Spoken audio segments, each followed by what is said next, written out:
So what is angel magic and why is it okay for Christians to use it? Angel magic is essentially the permitted use of angels, and it is 100% permitted by God. Two examples of this is Hebrews 1:14, "Are not all angels ministering spirits sent to serve those who will inherit salvation?"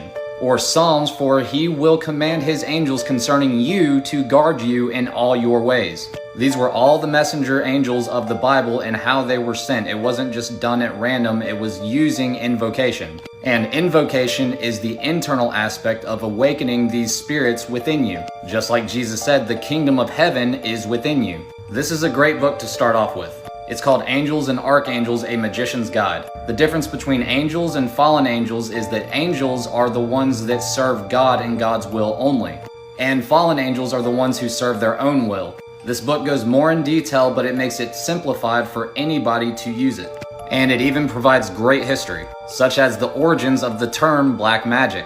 All the magical practices stems from ancient Mesopotamia. Spiritual alchemy is the transmutation of the soul from a darker spirit into a light spirit, such as those who serve their own will compared to those who serve God's will. These practices eventually found their way into Egypt, which at that time was known as Kemet. One explanation of that name was translated to the Black Land, and was described how rich and fertile the soil was, such as the angels that God administered to assist in tilling the land. Eventually, this term was coined as the black arts, or black magic.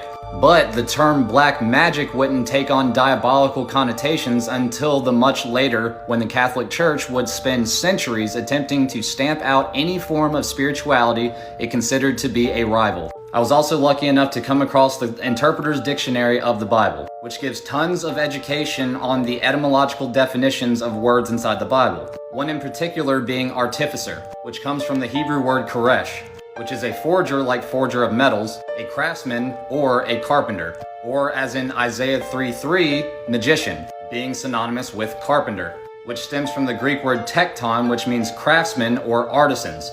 Carpenter, which is also the Hebrew word koresh, is to scratch or engrave, and a craftsman who built yokes, plows, and other things out of wood, as well as worked on the temple. The word tekton is used to describe Joseph and Jesus, but could also be a metalsmith or a blacksmith, which also all stemmed from Kemet, which is Egypt. The carpenter built the upper story on stone houses, using things like a square and a compasses. Look familiar? And even the plumb line, which is also a Masonic symbol. In the latest Old Testament times, there were guilds of carpenters, and the most skilled craftsmen were the ones who engaged in carving and practiced inlay. Cursing is defined as to wish evil and to excommunicate, aka condemning you to hell because you don't adhere to certain beliefs.